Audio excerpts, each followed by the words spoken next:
Godzilla minus one. Now, if you've watched any of my previous movie reviews, you know I do not do spoiler-free reviews. It's just stream of consciousness. I have some notes that I took during the movie that I'll be reading. So if you want the spoiler-free review, all I'll say right now is it is very, very good. It is one of the best movies I've seen this year, if not the best movie I've seen this year. It is, at the very least, a top 3 Godzilla movie of all time. And it is perhaps, I might have to see it a second time or watch a couple other movies to kind of compare. But this very well could be the best Godzilla movie of all time.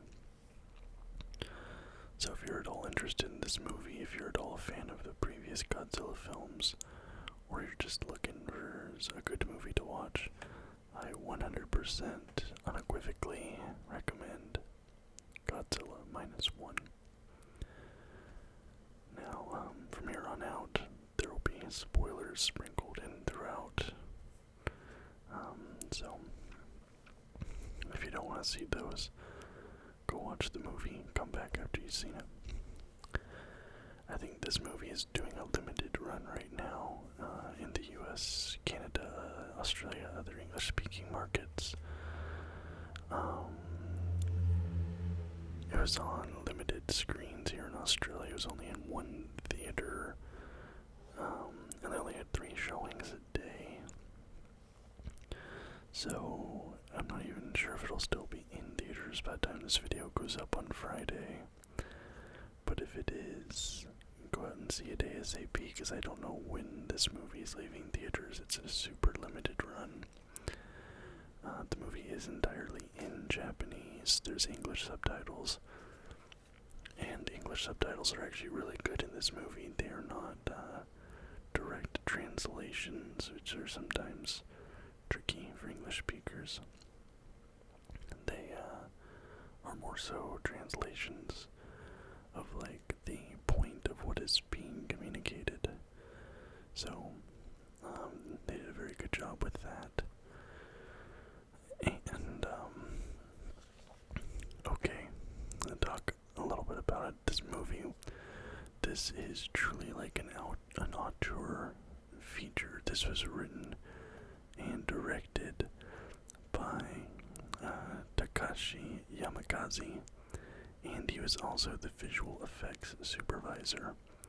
So one guy wrote this, directed this, and was in charge of the visual effects team. Pretty much the visual effects in this were really good. I loved the monster design of Godzilla. The effects of digitally recreating post-war Japan looked very good. Nothing stood out to me as looking anachronistic, because I think almost all of the city shots and things like that were all done digitally. There was a couple little things here and there that stood out as bad CGI. That was like kind of noticeable. One shot in particular, there's some tanks that roll up and fire at Godzilla, and the tanks looked really bad. But Godzilla itself looked good. The city looked good. So you know, the effects that mattered. Obviously, time, money, effort was put into those. And some of the smaller things made their late additions or whatever, but the effects there were not as great. But what's crazy is this movie was made super cheap. The budget of this movie was $15 million. $15 million it cost them to make this movie, and it looks this good. Compare this to like the Marvels, which just bombed terribly, cost like in excess of $200 million. Like, as these Hollywood budgets are just ballooning, and you know, like actors are demanding, you know, like one actor on some of these Hollywood blockbusters would cost more than the entire budget of this movie. And this is one of the best movies I saw this year, and that's a real shame that, like, movies nowadays in the United States are not being made at this price point in this quality. The only thing that's really this cheap to make in the US is like low budget horror movies. So it's really it's a testament to how they're able to make this budget work, but also kind of an indictment on Hollywood at the same time. And what I loved about this movie is this was really a throwback to the old 1954 Godzilla movie, the original. This felt like kind of a direct, I don't want to say sequel, but this was kind of like a spiritual successor to that original 1954 movie. And that's what I loved about it. It felt super grounded. It really tackled the social, societal, cultural issues that the original Godzilla tackled around post-war Japan. And what I love about this movie, which is something that I'm a pretty decent Godzilla fan, not like the biggest in the world. I haven't seen all the movies. There's like more than 50 of them. But a lot of them, the highlight is the creatures, right? The highlight is Godzilla. And the human characters are kind of an afterthought at best, or at worst. They're treated like cannon fodder to show the devastation of Godzilla. Now the 2014 legendary movie, the American Godzilla with Bryan Cranston, the first little bit of that movie did a really good job making you care about the human characters. But then that basically all went away in the second half of the movie. This movie accomplished something really rare for these Godzilla movies and big kaiju monster movies, in that I cared more about the humans than I cared about Godzilla. I worried about the humans. I wanted them to live. I liked their characters. And to me, that's a really big endorsement, because all the Godzilla movies I've watched, I can't really name you any characters from any of those movies. I can't tell you whether a certain person lived, died, or whether I cared, but this movie, I certainly did care.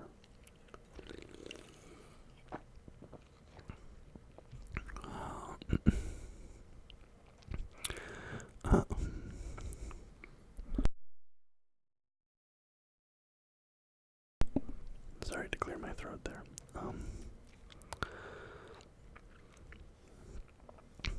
What else? Before I get into like some of the plot and stuff, just trying to think.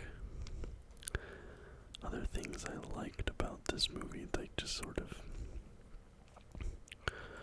This is also, it's a Godzilla solo movie. So Godzilla's not fighting any other giant monsters. Godzilla isn't teaming up with any other giant monsters. It's just Godzilla. And Godzilla is not a good guy. Godzilla is not some, like, universal balancing force. Godzilla is a giant rampaging monster that is completely unsympathetic. And it reminds me a lot more of Shin Godzilla, which to this point I would say Shin Godzilla is probably the best Godzilla movie ever made. But I haven't seen that one since it came out. That was the most recent. Before this, most recent Japanese Toho Studios produced Godzilla movie, because of the contract they have with Legendary. They can only be releasing Godzilla movies when Legendary is not, so they hadn't made a Japanese Godzilla movie since Shin Godzilla came out. And before this, Shin Godzilla was, in my opinion, the best Godzilla movie ever made, but this one might be better. At worst, this is the second best Godzilla movie ever made. But there's certain parts of this movie I think are a lot better than Shin Godzilla. And even though Shin Godzilla was all about, like, the futility and hopelessness of trying to stop Godzilla, I think this movie, there's a little bit of the hopefulness, but at the same time, Godzilla felt even more destructive than Shin Godzilla. I don't know. I have to watch it. I have to go watch Shin Godzilla again, but this might be better. Okay, so our main character is Kaiichi Shikishima. And we start off seeing him. He's a kamikaze pilot in World War II. This movie takes place. It starts in 1945, and I think the movie ends in 1948. I think 1948 is the final year of this movie. He's a kamikaze pilot. He pretends like he's having engine issues. He lands on Odo Island to get his plane checked out, and one of the guys there who ends up coming back later in the movie, Tachibana, he realizes kind of what he did. He's like, oh, you didn't do what you were told to do. You weren't a kamikaze pilot. And then that night, that's when we see Godzilla for the first time, and I was kind of shocked. Right off the bat, we see Godzilla in this movie. But Godzilla was a lot smaller. It attacks this little military airfield the Japanese have on this island. And it's just Kaiichi. Or excuse me, Koichi, not Kaiichi, Koichi. And there's a bunch of mechanics. And the scene really sets up the character and the character development for the character, because he has the plane there and the other people are telling him to use the gun on the plane to shoot down Godzilla. He runs and gets into the cockpit, but he kind of freezes and he's unable to pull the trigger and shoot Godzilla, right? Godzilla ends up rampaging through the island, kills everybody except for Koichi and Tachibana. And Godzilla, like I said, at this point he's a lot smaller than how we see them at the end. They grow and mutate, whatever, right? So you kind of have this moment if Koichi did decide to fire the gun when Godzilla was smaller like this, would he have killed Godzilla? And that question isn't really answered and doesn't need to be answered, but it's an interesting thing to think about. Could he have prevented this whole thing right there at the beginning? And although the movie doesn't expressly state that or ask that question, a lot of Koichi's character moments and his motivations throughout the movie, I think, come from that place, from him asking himself that question of if he could have stopped this before it started. The whole movie really is kind of an allegory for survivors' guilt, post-war survivors' guilt, and his inability to shoot Godzilla there kind of is a direct allegory for his inability to run a kamikaze sortie and, sacrifice himself for the war effort. And that gets thrown right into our face when he comes back to try and find his parents. Ends up finding the rubble of their destroyed home. And he's talking to this woman, not Noriko, but it's this her Sumiko, who kind of blames him because her children died in a U.S. bombing run, and she blames him. She starts yelling at him. She's like, if you would have just done your job, if you would have just, been a kamikaze, maybe Japan would have won the war. Maybe my children would still be alive. Maybe your parents would still be alive if you would have just, flown your plane into an American ship or whatever. Which obviously we know that wouldn't have made a difference. But again, it's that survivor's guilt. It's that I didn't do enough. This is my fault. And that's the central theme of that follows Koichi this entire movie.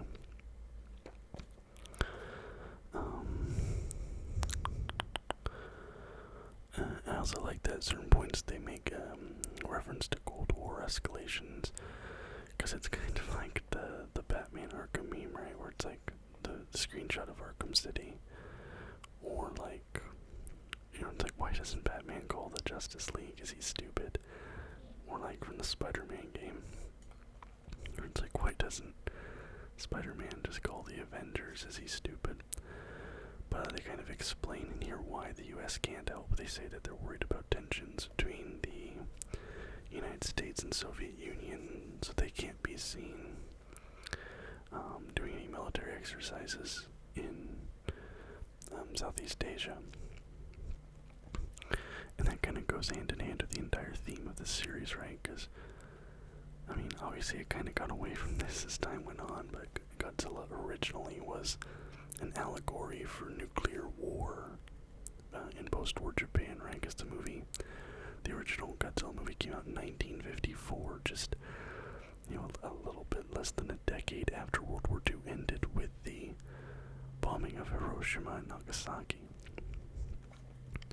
So talking about Cold War escalations and what we know in the real world happened during the Cold War with the fears of nuclear annihilation is a really nice allegory and messaging for the movie.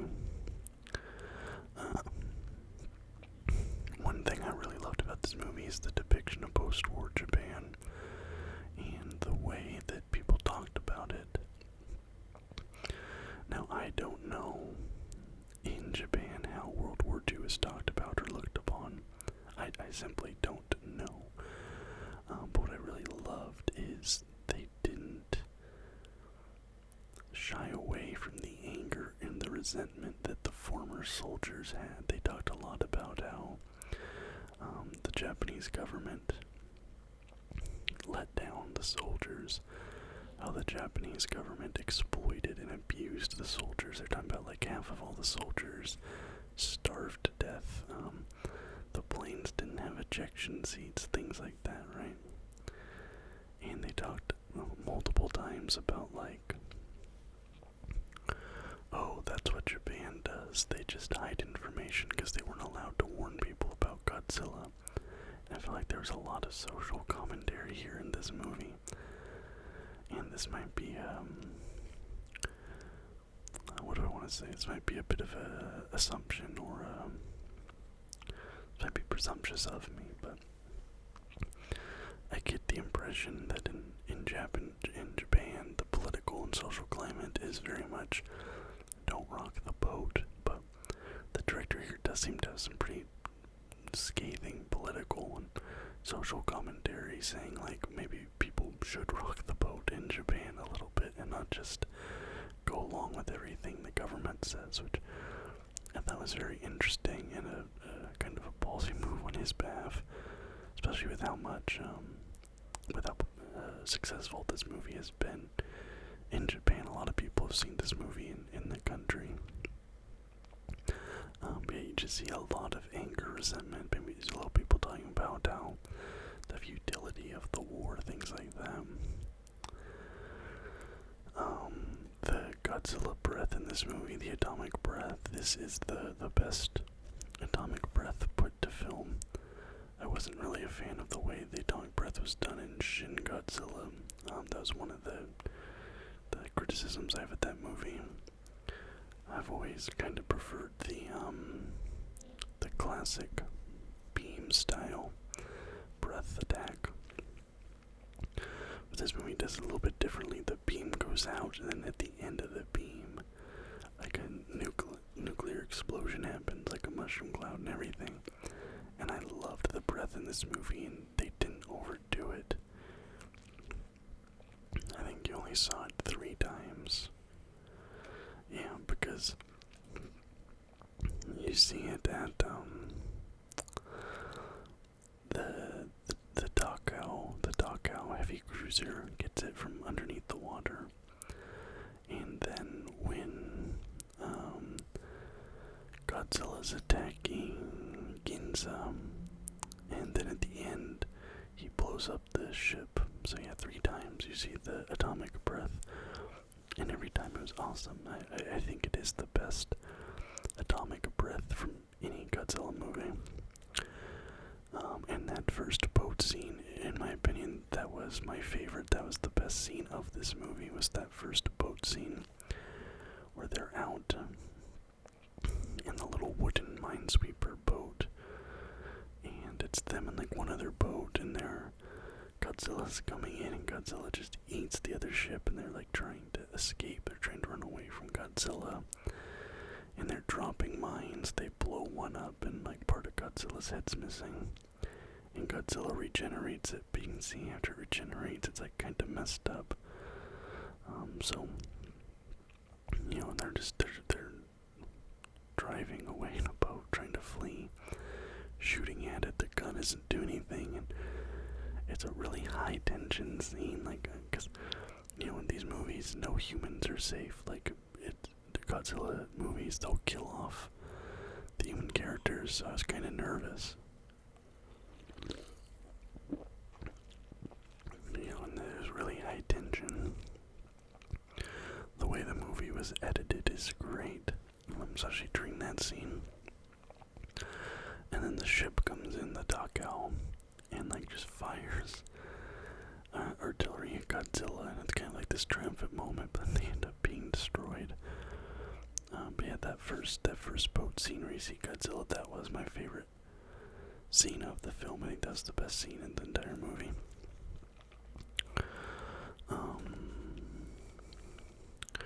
And the use of the Godzilla theme in this movie, I think they only use it about 2 or 3 times. The first time they introduce it, the actual theme is when he's attacking Ginza, which I thought was a great, because that's such an iconic theme. I was hopeful that since this was a Toho movie, they would use the original song, because some of the American ones kind of shy away from using it. And they did, and it was amazing. You know, the bomb, bomb, bomb, boom, boom, boom, boom. You know, that, just iconic.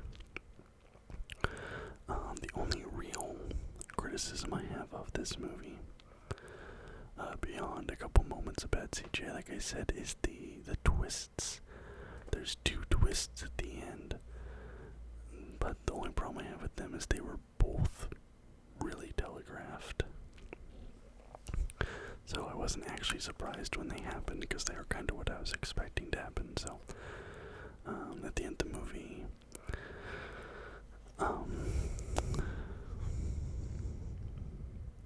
Koichi, they find the experimental plane, and they put a bomb in it. He's gonna kamikaze Godzilla, right? Bringing his story full circle, doing the thing he couldn't do before, doing it now to save people from, in his mind, the events he put into motion.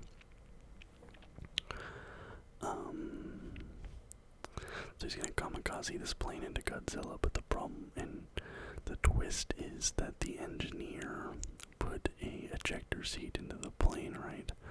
Kind of righting the wrongs that the Japanese Air Force had done in the past by allowing the pilot to finally live. But the problem was, they telegraphed it, so he's like, okay, 2 things. First thing is you have to pull this thing out, and that's the safety, so pull that out before you fly into Godzilla's mouth. He's like, and the second thing is, and then like they cut the audio so you can't hear him talking anymore, but like you see them still there, and he kind of like motions to the seat a little bit, so even though like you can't hear what they're saying, I immediately in my mind I was like, okay, they have an ejector seat. Right? And then the other bit was, you know, at the end he leaves the child behind, the baby. And that's the thing, like I haven't even talked about, but like when he comes back to Tokyo, he finds Noriko, this woman. Her parents are dead, and she found a baby, Akiko. And like she's taking care of this baby. He ends up bringing them in, and they kind of become a family, and he falls in love with her, even though like he can't admit it, and like he can't really get his head out of the war, right? So that's this whole B plot that I haven't even really talked about. And it is very good, the B plot, but when during the Ginza attack, she pushes him down an alley to save him during the nuclear shockwave. presumed that she dies. So at the end, when he leaves home, it's just him and his adopted daughter, Akiko. When Koichi leaves, he leaves her a bunch of money and stuff, to help Sumiko take care of the baby, which is like the neighbor caretaker lady that I mentioned earlier. Sumiko, like a mailman, comes up to her and like gives her a telegram, and she reads it and you see she has this shocked expression, and it cuts back. And as soon as that happened, my girlfriend turned to me and she's like, "The wife is still alive." And I was like, "Oh yeah." So those are the two twists at the end. They give him an ejector seat so he'll survive the kamikaze attack, and the woman that he loved, that he never was able to tell her he loved her, who he has this adopted daughter with, and like they've kind of become each other's rock in this post-war upside down world, is still alive even though he thought she was dead. So when those moments are finally revealed, they didn't really hit that hard because you knew it was coming. So that's the only thing, those twists, I really didn't like that they telegraphed it. I wish they wouldn't have shown us that. 3 standout performances for me in this movie. Ryunosuke Kamiki. Ryunosuke, I don't know. I think Ryunosuke Kamiki. The main actor, he plays Koichi. I thought he did a really good job. I don't think I've seen this guy in anything else, but I'll keep an eye open for him. For me, my favorite guy in this movie, Hidetaka Koshioka. He played Dr. Noda, the head scientist guy who kind of comes up with a plan to kill Godzilla. Kind of a wacky scientist character in a way. All the Godzilla movies have that kind of character, but he was kind of my favorite character in this thing. I feel like he kind of stole every scene he was in. He had this really infectious enthusiasm and just seemed like a very just honest character. Like, I really enjoyed that doctor character. And finally, the other performance I really liked was Kuranosuke Sasaki. He played Captain Akitsu, the captain of the Minesweeper ship, who's kind of one of the tertiary characters, supporting cast members throughout the whole thing. I thought he did a really good job. He did a really good job of kind of playing like a stoic guy who he's seen the horrors of the world, but he's still maintained a sunny and hopeful disposition. I really liked his performance. And apparently, those last two guys especially that I mentioned, Hidetaka Yoshioka and Kuranosuke Sasaki, are both really famous actors in Japan, so I'm sure the audiences there were familiar with those guys. But overall, this was an amazing movie. I haven't even touched on, I barely scratched the surface talking about this movie. We're at 30 minutes, great film. I loved every second of it. This is, let me see what movies have come in 2023. This might be my favorite movie of the year.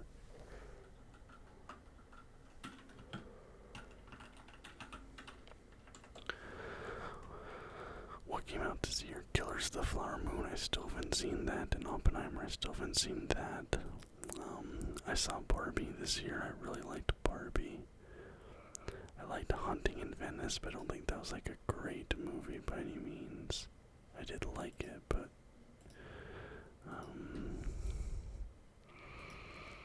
Renfield was alright. Indiana Jones was not good.